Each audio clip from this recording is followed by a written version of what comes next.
السلام علیکم دوستو، آج کچھ بات ہو جائے وزیر داخلہ شیخ رشید کی۔ کیا آپ سمجھتے ہیں کہ شیخ رشید پاکستان میں جو مصلحت پسندی، منافقانہ اور سیلف سرونگ سیاست ہے اس کی ایک علامت ہے؟ آپ دیکھیے کہ جب ماضی میں پاکستان عوامی تحریک کے مظاہرے ہوئے یا دھرنے ہوئے، پی ٹی آئی کے دھرنے کا بھی وہ حصہ تھے، پھر تحریک لبیک پاکستان 2017 میں جو دھرنا ہوا، جو احتجاج ہوا، اور ان تمام مواقع پہ چونکہ شیخ رشید صاحب حکومت سے باہر تھے، اپوزیشن میں تھے، ان کی جو شعلہ بیاں تقاریر تھیں،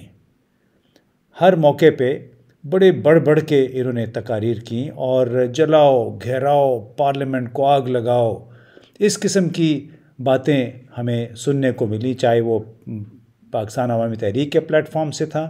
چاہے پی ٹی آئی کے پلیٹ فارم سے تھا، بلکہ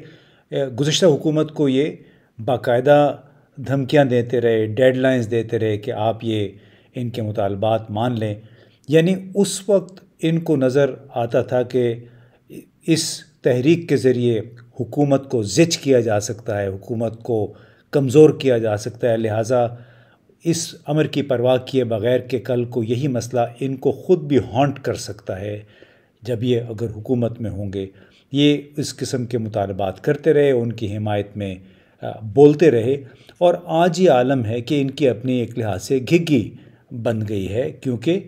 تحریک لبیک پاکستان اس وقت پی ٹی آئی اور ان کی حکومت کو چیلنج کر رہی ہے، وزیر داخلہ کو ان کی رٹ کو چیلنج کر رہی ہے، اور یہ شاید افسوس کی بات ہے پاکستان کے لیے کہ ایک ایسے شخص کو انتہائی اہم نوعیت کا، حساس نوعیت کا قلمدان دیا گیا ہے، جس کا تعلق پورے ملک کی سیکیورٹی سے ہے، کم از کم جہاں تک سویلین سیکیورٹی اسٹیبلشمنٹ کا تعلق ہے۔ لیکن آپ کو معلوم ہے ان کی سنجیدگی کا یہ عالم تھا کہ جب بھارت کے ساتھ ہمارا دبئی میں میچ تھا تو یہ دبئی پہنچ گئے تھے، حالانکہ ان کو معلوم تھا، اس سے پہلے ہی ٹی ایل پی والے اعلان کر چکے تھے کہ ہم اسلام آباد آ رہے ہیں اور ہمارے مطالبات کو تسلیم کیا جانا چاہیے۔ اس کے وجہ سے ان کو خصوصی طور پہ اب کس نے بلوایا، یہ بھی ایک اوپن ڈیبیٹ ہے کہ آپ واپس آئیں اور ان کے ساتھ مذاکرات کریں۔ پھر انہوں نے بتایا کہ بڑی دیر تک مذاکرات کرتے رہے یہ ٹی ایل پی کے ساتھ۔ لیکن سب سے خطرناک بات اس تمام پروسیس میں جو ہمارے وزیر داخلہ بار بار کہتے رہے وہ یہ تھی کہ فرانس کا سفیر یہاں پہ نہیں ہے۔ یعنی انہوں نے مذاکرات کے دوران بھی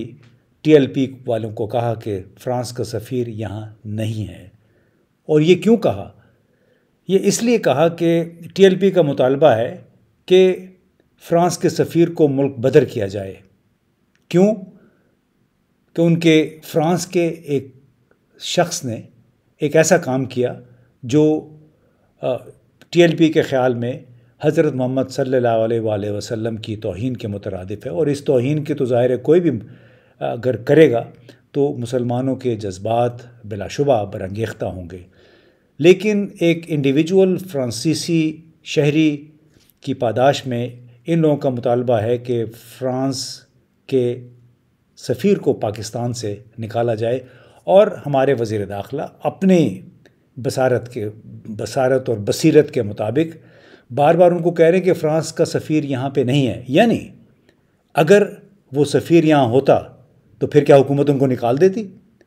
یعنی اتنا خطرناک کی ایک دلیل دے رہے ہیں ہمارے وزیر داخلہ صاحب، ان کو احساس نہیں ہے کہ اس کی امپلیکیشن کیا ہے۔ اور دوسری سب بات وہ ساتھ خود بھی کہہ بھی رہے ہیں کہ ہم فرانس کے سفیر کو یہاں سے نکال نہیں سکتے، کیونکہ اس وقت وہ یورپین یونین کا صدر ہے، اور ظاہر ہے کہ بہت اہمیت ہے، تو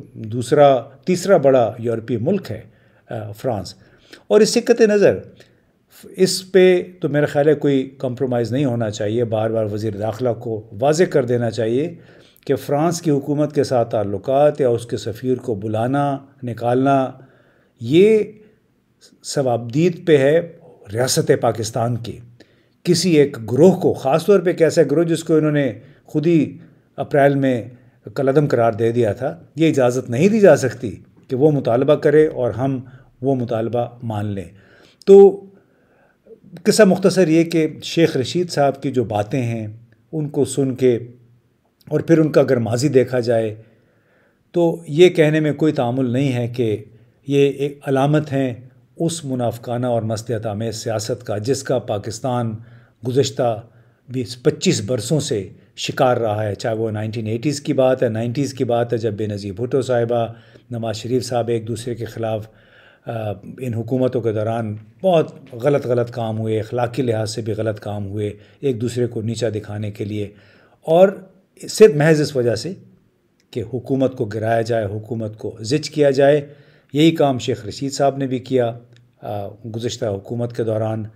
اور اب ان کے خلاف یہی کچھ کام ہو رہا ہے۔ ان کو یاد دلایا جا رہا ہے کہ آپ نے ماضی میں کیا کچھ کیا تھا۔ تو میرا خیال ہے ایک بڑا وقت آ گیا ہے تمام سیاستدانوں کو یہ سوچنے کا کہ وہ ایسا کام نہ کریں، ایسی بات نہ کریں کل کو جو ان کے گلے پڑ جائے۔